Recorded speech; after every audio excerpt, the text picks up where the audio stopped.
Track Wrestling here in Fort Lauderdale, Florida, NWCA National Convention with Wisconsin coach Chris Bono. Going into year 2 in Madison, let's start there. What were, in your opinion, the greatest accomplishments of year 1 with Badgers? Oh man, it was, I don't know what our greatest accomplishment was, but I think just coming in and changing the culture, getting our guys in there that really believe, that we're here to win a national title. Turning around the academic side of things, making sure they're hitting the books hard, and just going out there and getting the guys that believe in our style, our culture, our work ethic, our hustle, and I think we accomplished that. I think you'll see a more disciplined, better team out there this year.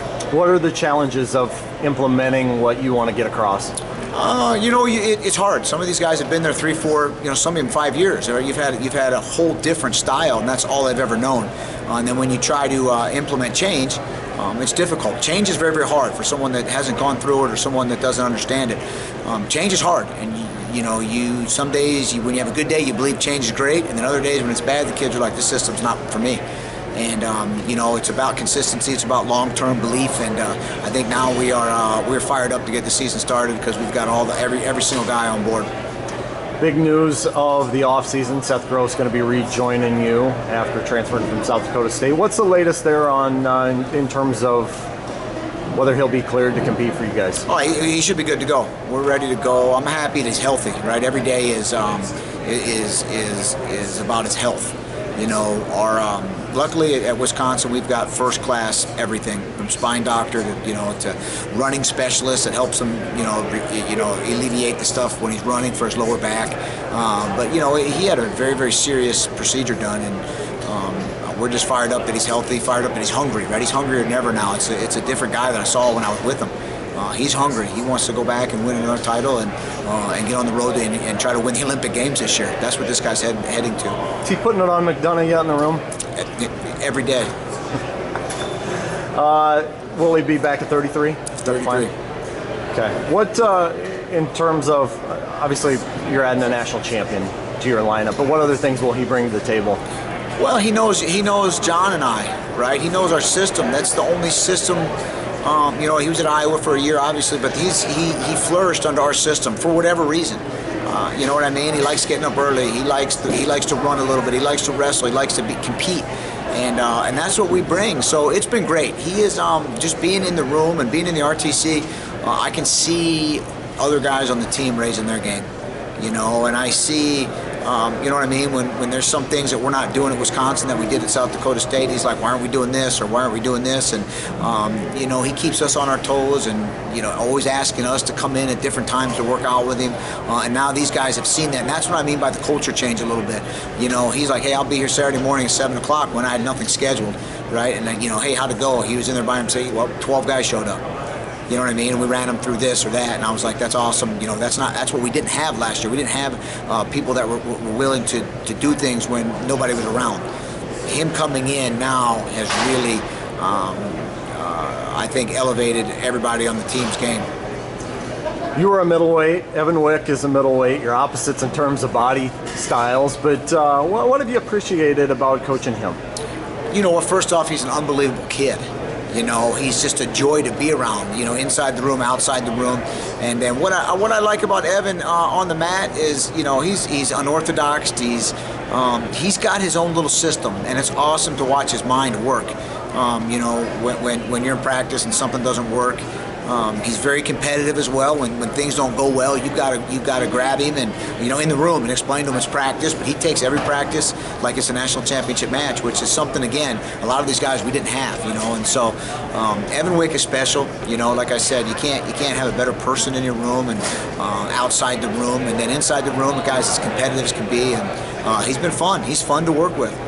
Trent Hilger, pretty strong freshman season. Coming back, what did you like about what he accomplished?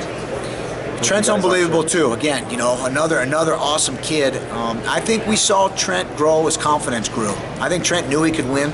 I think he relied on his top game early in the year and said he thinks he can ride anybody and tried to win. But as the season went on, you saw him starting to get more attacks off, starting to score a lot more points. I think you're going to see a way better Trent Hilger. He spent the offseason. He's bigger, stronger.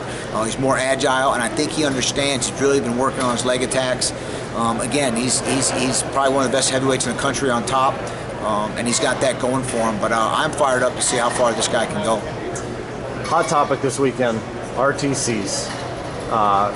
What would you like to see out of the RTC reform? Well, I think I really liked what Coach Smith said. We just met with our conference. I think we should go back to the club system. I really do. After we've spoken to a couple of compliance people about the club system, and all it does is give up that 250-mile radius, but it also then becomes legislative under the NCAA, not USA Wrestling. I think there's, in that meeting yesterday, I was dumbfounded when basically we said, what are the penalties for not following the rules? And nothing. There's no penalty. So what, you know what I mean? So that's what's happening. I want to see this thing legislated. I want to make sure that everybody is doing it right and there's no loopholes. You know, we want what's best for wrestling, right? We want wrestling to be here, in the next 100 years. I think some of these coaches are just figuring out how can they win the national championship instead of understanding what is good for wrestling. And I think right now these RTCs they're out of control. It's the wild, wild west.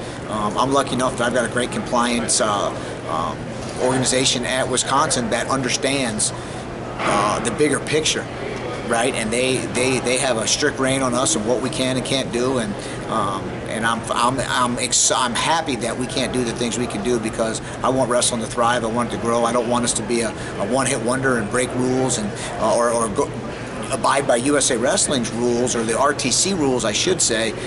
Win a national title and wrestling goes away. Because what we're seeing is it's expensive. It's expensive. You're hiring RTC coaches for a big amount of money.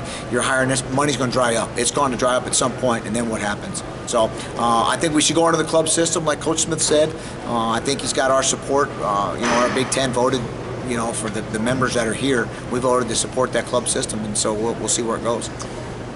Bullet points. What are some things you mentioned big changes there, I guess, or maybe it's 50 to 2, going from 250 to 50, but in terms of maybe some things that were in that presentation yesterday, what were some of the things that you liked? What were some of the things that you felt like need to be cleaned up? Well, I think we've got to watch who we're hiring. Right? You heard me make a big stink about that. Who are we hiring as our club coaches or as our RTC head coaches? And again, the prospects, now we're taking out the 15, the 9th and 10th graders out of our RTCs. I don't get it, right? I know we can't talk to those kids, but the rules say, at RTCs, there's no recruiting allowed to do it, right? So why are they taking them out? Well, obviously, coaches are recruiting. So I think we need to follow the rules. I think we need to do what's right. Because now we're losing 14 and 15-year-olders. Again, what was brought up, these guys are fired up when they take 4th in the state and they can come to your RTC. Now we got to tell them you can't come. Again, I like the club system because it also gives the kids that aren't that good, the people that don't qualify for the RTC within that 50-mile radius, they can come into your program. And again, I'm a promoter. I want these kids within the 50-mile radius coming to our UW matches, right? So if they're saying these kids that don't qualify for RTCs, they can come train in your room. You can help them get better with your local sports club. Now you've got how many people coming out and supporting your program and selling season tickets and becoming Badger fans for life. Were you leaning in this direction with the local sports club prior to this weekend? No, or something? No, I had no idea. I had no idea, yeah? Right? I was leaning on, let's clean it up. How are we going to clean it up? I was under the impression that we were going to really clean this thing up. But obviously, the NCAA doesn't govern it. We need one governance. We need one. We don't need to have USA Wrestling governance, and we don't need NCAA. We've got to figure out how to get one governance, and then we got to have ramifications for people, that don't abide by what is set forth. One of the big things coming up in the next year, obviously the NCAA Championship, year after year, marquee event, but a little bit extra this year.